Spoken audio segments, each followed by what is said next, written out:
Hello students, in this video we are going to discuss about a new kind of spectroscopy, that is electronic spectroscopy. So beta, till now we have discussed about various types of spectroscopies. First was the pure rotational spectroscopy, which deals with the transitions of molecules in between the rotational energy levels, the gap between which is very small. So we used microwave radiations to carry out these transitions. Then we discussed about the vibrational spectroscopy, vibrational and vibrational rotational, which includes the transitions of molecules between the vibrational energy levels accompanied by the rotational energy levels, and the energy radiations used for these transitions were the infrared radiations because of the energy match. And next we discussed about Raman spectroscopy of two kind, vibrational and vibrational rotational. Then next we are going to discuss about the electronic spectroscopy. This spectroscopy deals with the transitions of molecules in between the electronic energy levels. Now what are these electronic energy levels? These are simply the if we talk about the atomic spectroscopy, simply if we talk about atoms, in atoms these electronic energy states are the energy shells. But since we are talking about the molecules, so for molecules these electronic energy states are the molecular orbitals. We have discussed in previous classes the molecular orbital theory, that atoms combine. When atoms combine to form molecules, the atomic orbitals of atoms also combine to form molecular orbitals which are having different energies, and these molecular orbitals are here designated as the electronic energy levels. और जब हमने ये spectroscopy को शुरू किया था तब हमने पढ़ा था कि जो मॉलिक्यूल्स होते हैं उनमें तीन तरह के एनर्जी स्टेट्स होते हैं. Electronic energy states which are further divided into the vibrational energy states which are further divided into the rotational energy states. So these electronic energy states are those energy states which are generated due to the generation of electronic energy within the molecules, which is generated due to the electronic interactions, the interactions between electrons and the nuclei, or the interactions between the electrons. तो ਜਿਹੜੇ electronic energy levels ਹੁੰਦੇ ਆ, ਇਹ levels ਇੱਕ ਦੂਸਰੇ ਤੋਂ ਕਾਫੀ ਦੂਰ ਹੁੰਦੇ ਆ. The energy gap between the electronic energy levels is quite high, and these energy gaps are comparable to the energy of UV visible radiations.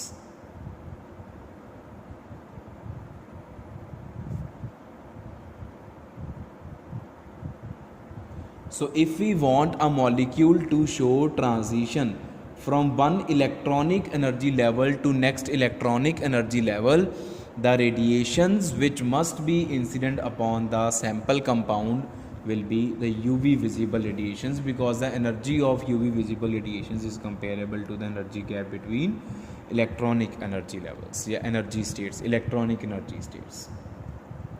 तो definitely बेटा अगर इलेक्ट्रॉनिक एनर्जी स्टेट्स में ट्रांजिशन होएगी, the molecule will go from one electronic energy state to another electronic energy state, the definitely vibrational energy state will also change.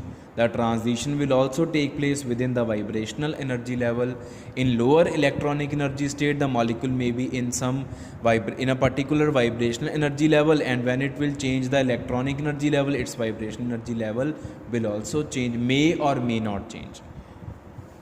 जैसे कि हमने पढ़ा था स्टार्टिंग में, मैंने आपको बताया था कि अगर हम इलेक्ट्रॉनिक एनर्जी स्टेट को एक सिटी कंसिडर कर ले, एक टाउन कंसिडर कर ले, तो town is divided into colonies.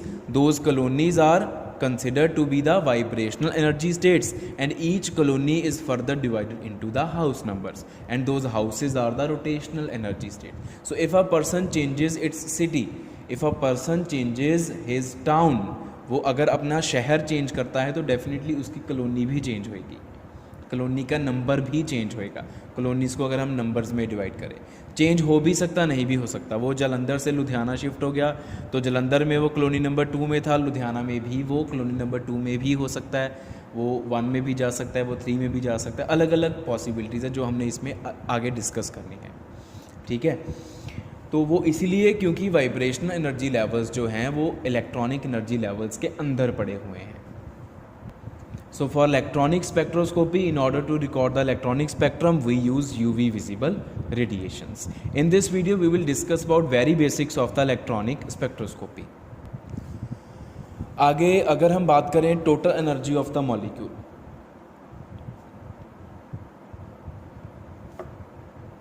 Total energy of the molecule E, it will be the sum of 3 types of energies. It is actually sum of 4 types of energies because a molecule possesses 4 types of energies. What kind of energies? First is electronic energy, second is vibrational energy, third is the rotational energy, and one is the translational energy. But Born-Oppenheimer approximation ignores this translational energy because the magnitude of translational energy is very very small as compared to the sum of these 3 energies. So the total energy E becomes EE plus EV plus ER according to Born-Oppenheimer approximation. So if this is the energy of molecule in its ground state, then in excited state, when we will provide energy to the molecule, it will absorb the photon of UV visible radiation. It will get excited. In excited state, let the energy be E dash. So E dash will be written as E dash E plus E dash V plus E dash R. So the energy of transition, how we can calculate energy of transition? Delta E, it will be equal to E dash minus E. This will be the way out to find out the energy of transition. So from this expression, the energy of transition will come out to be in joules. If we want it in centimeter inverse, then we know how can it be found in centimeter inverse. Delta nu bar, it is equal to delta E by hc. So it will simply be E dash minus E upon hc. Simply by dividing delta E by hc, the energy of transition will be found in centimeter inverse. इसके बाद बेटा हम बात करते हैं कि जो electronic spectroscopy होती है इसको हम बैंड स्पेक्ट्रोस्कोपी भी बोलते हैं. Why it is also named as band spectroscopy. इसको हमने जब स्पेक्ट्रोस्कोपी स्टार्ट करी थी, मॉलिक्यूलर स्पेक्ट्रोस्कोपी, उस लेक्चर में भी पढ़ा था कि हमने एक particular amount of energy provide करी मॉलिक्यूल को. यूवी विजिबल रेडिएशन एक पर्टिकुलर फ्रीक्वेंसी वाली हमने इंसिडेंट करवाई. फोटोन्स की एक पर्टिकुलर एनर्जी है, तो मॉलिक्यूल क्या करते हैं, उस फोटोन को एब्जॉर्ब करा और from lower electronic energy state to higher electronic energy state jump किया.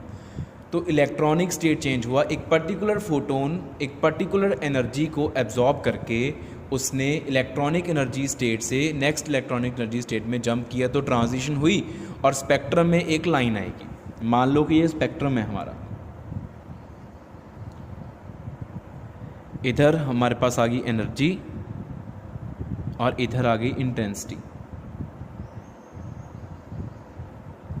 मान लो कि इतनी अमाउंट ऑफ एनर्जी को यूज़ करके एब्जॉर्ब करके, इतनी एनर्जी वाला फोटोन एब्जॉर्ब करके मॉलिक्यूल नीचे से ऊपर वाली इलेक्ट्रॉनिक एनर्जी स्टेट पे जंप कर गया, तो यहाँ पे एक लाइन आ जाएगी. But this will not be a single line.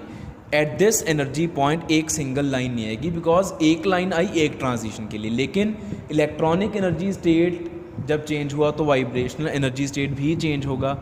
तो the transition between electronic energy states will be accompanied by the vibrational energy states, the transitions between vibrational energy states.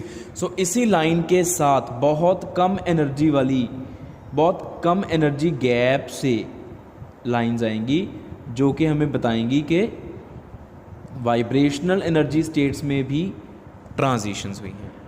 और जब वाइब्रेशनल एनर्जी स्टेट में transition होएगी तो rotational energy state में भी transition होएगी।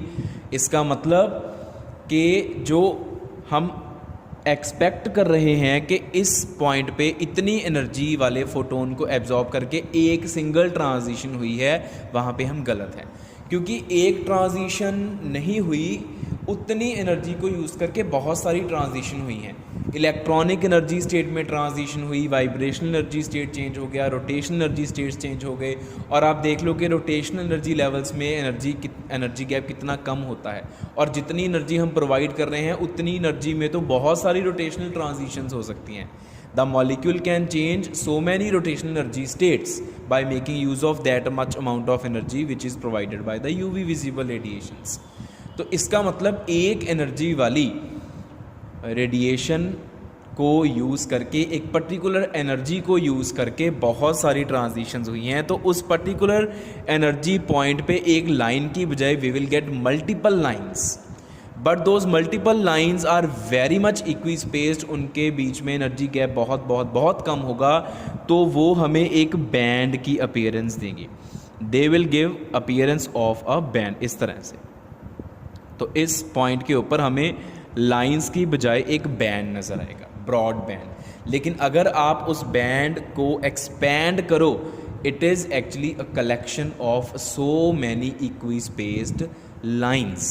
Spectral lines जो बहुत ही इक्वी स्पेस्ड हैं, उनकी एक एसोसिएशन है, उनकी एक कलेक्शन है जो बैंड होता है। अगर हम उन लाइंस को भी स्टडी करें तो उसको हम बोलते हैं hyper fine structure of the spectrum. What is hyper fine structure of the spectrum? एक ऐसा स्पेक्ट्रम जिसमें बैंड वाली लाइंस को भी अलग अलग से दिखाया गया हो, that is the hyperfine spectrum या hyperfine structure of the spectrum. लेकिन यूजुअली हमें बैंड ही नज़र आते हैं, लाइंस ब्रॉड नज़र आती हैं। और लाइंस ब्रॉड नज़र आने का कारण क्या है वो अभी हमने डिस्कस करा, इसीलिए हम इसको बैंड स्पेक्ट्रोस्कोपी भी बोल देते हैं। इसके बाद बेटा हम डिस्कस करेंगे जो इलेक्ट्रॉनिक स्पेक्ट्रोस्कोपी में यूज़ होगा, वो होगा मोर्स पोटेंशियल एनर्जी डायग्राम, जिसको हमने ऑलरेडी डिटेल में पढ़ा हुआ है कि मॉलिक्यूल्स जो हैं वो वाइब्रेट कर रहे हैं, जिसके वजह से वाइब्रेशन की वजह से उनका जो बॉन्ड लेंथ है वो चेंज कर रहा है। एक तो होता है इक्विलिब्रियम बॉन्ड लेंथ, जिसको हम यूजुअली नॉर्मली बॉन्ड लेंथ ही बोलते हैं, उसके साथ इक्विलिब्रियम वर्ड नहीं लगाते। एक पर्टिकुलर वैल्यू होती है, लेकिन वो बॉन्ड लेंथ चेंज करी जा रही है due to the vibrational motion. Diatomic molecule अगर हम कंसिडर करें तो वो डायटोमिक मॉलिक्यूल में दो एटम्स कभी क्लोज आते हैं, कभी दूर आते हैं, कभी क्लोज आते हैं, कभी दूर जाते हैं। मीन पोजीशन के अराउंड वो वाइब्रेट कर रहे हैं, ऑसिलेट कर रहे हैं, जिसके वजह से बॉन्ड लेंथ जो है वो चेंज कर रही है। तो due to this vibrational motion, vibrational energy is had by the molecules and vibrational energy levels are generated. So those vibrational energy levels which are generated due to vibratory motion, they are represented with the help of Morse potential energy diagram. This potential energy is the overall energy of the molecule, और उसी में हमने potential energy की भी बात करनी होती है। तो ये हमने वैसे ऑलरेडी इन डिटेल डिस्कस करा हुआ है। जो चीज़ मैं आपको बताने जा रहा हूँ वो थोड़ी सी उससे आगे जो हमने पहले डिस्कस करा था। इधर होगी हमारी पोटेंशियल एनर्जी और इधर हो गया इंटर न्यूक्लियर डिस्टेंस।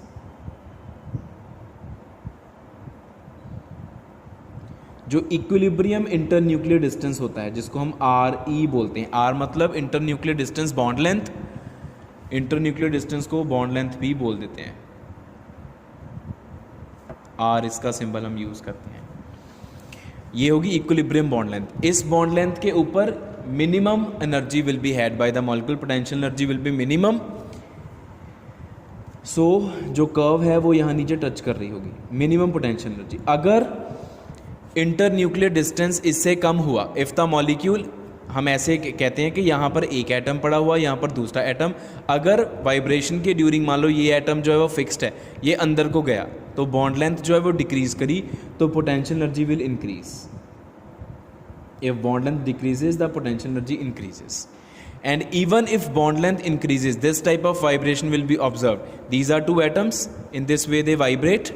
अगर हम इसको फिक्स करके इसी को वाइब्रेट करवा रहे हैं तो ये बॉन्ड लेंथ कम हुई, वापस से मीन पोजीशन पे आई, फिर ज़्यादा हो गई, मीन पोजीशन कम हुई, कम ज़्यादा हो रही है.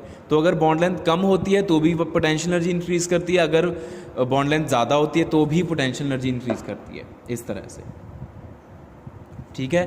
और अगर बॉन्ड लेंथ बहुत ज़्यादा हो गई, अगर बॉन्ड लेंथ इंक्रीज करी जा रही है, पोटेंशियल एनर्जी देखो लो ग्राफ ऐसे जा रहा है, ऐसे करके कि बॉन्ड लेंथ इंक्रीज के साथ साथ potential energy is also increasing, but a time will reach if the bond length increases too much. तो पोटेंशियल एनर्जी क्या, इसकी जो एनर्जी है, दोनों जो एटम्स हैं वो एक दूसरे से अलग हो जाएंगे, the bond will break. This is the what is this is dissociation energy, DE बोलते हैं हम इसको, dissociation energy of the molecule. के एनर्जी मॉलिक्यूल की इतनी ज़्यादा हो गई कि वो टूट गया, दोनों एटम्स अलग अलग हो गए. तो ये वैल्यू हमारी डिसोसिएशन एनर्जी की होती है, जो ये वाली वैल्यू है, ये हमने पढ़ा हुआ है सारा. This is DE, dissociation energy. और इस पोटेंशियल एनर्जी डायग्राम के अंदर हम वाइब्रेशनल एनर्जी स्टेट्स को शो करते हैं. ये हमने एनहार्मोनिक ऑसिलेटर की बात करी है, चाहे हार्मोनिक ऑसिलेटर की बात कर लो, one and the same thing, but usually the vibrations are anharmonic. तो इसमें हमने जब वाइब्रेशनल एनर्जी लेवल्स ड्रॉ करने हैं तो उनमें हमने स्पेसिंग डिक्रीज करके दिखानी है, बिकॉज द स्पेसिंग डिक्रीजेस. तो ये मान लो हो गया हमारा V इज इक्वल टू 0, ये हो गया V इज इक्वल टू 1, ये हो गया V इज इक्वल टू 2, ये हो गया V is equal to 3, this is V is equal to 4 and so on. Energy कम हुई जा रही है और अल्टीमेटली मॉलिक्यूल टूट जाता है. ठीक है, इस तरह से हम इसको शो करते हैं.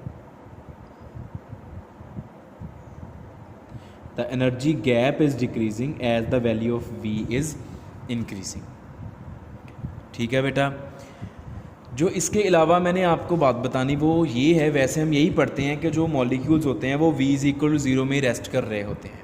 The molecules are usually present in V is equal to 0, ground vibrational energy state में वो हमेशा बैठे होते हैं. जो एक वेव फंक्शन होता है, वेव फंक्शन क्या होता है, जो हमें ये बताता है कि इलेक्ट्रॉन डेंसिटी कितनी है. The probability of presence of electron in a particular energy state is measured by its wave function. Wave function का significance यही होता है. ठीक है, इलेक्ट्रॉन डेंसिटी के बारे में बताता है हमें वो. तो that wave functions value Sai का स्क्वायर, जो प्रोबेबिलिटी डेंसिटी होती है, Sai is wave function, Sai square is probability density. तो वो अगर हम ड्रॉ करें तो V इज़ इक्वल टू 0 में जो ग्राफ हम बनाएंगे, साई स्क्वायर का ग्राफ है ये, this curve is for Sai square. तो ये मिडल में से इसकी वैल्यू सबसे ज़्यादा है. In V is equal to 0 the graph, the plot of psi square is highest in the middle. It means the molecule will be present in the middle of V is equal to 0. Because psi square, more is psi square, more is the chances that electron is present at that particular point. More is the probability of finding electron on that particular point. So it is psi square's graph tells us about that it is highest in the center. So the electron or the molecule is most probably to be found in the center of V is equal to 0. So as we move above, as the value of V increases, the graph of psi square changes and its value is maximum at extreme points, not in the center. For V is equal to 1, graph is like this.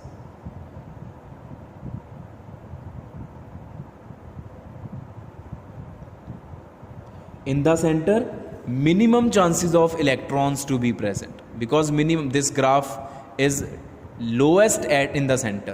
Psi square is lowest in the center, so electron center में नहीं होगा. V is equal to में भी ऐसा ही होगा, extreme points में उसके presence के चांसेस ज़्यादा है. ऐसे V is equal to 3 में आएगा,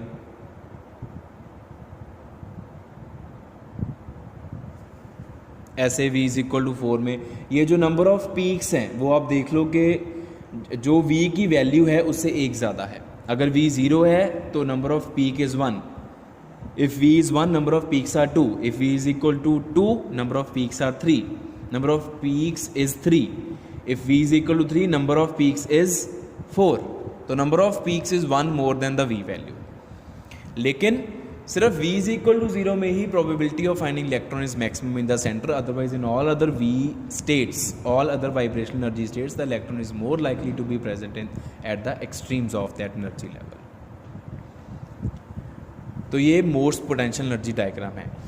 जो लास्ट मैंने इसके बारे में बात करनी है, जो basics about the electronic spectroscopy, वो ये है that every electronic energy state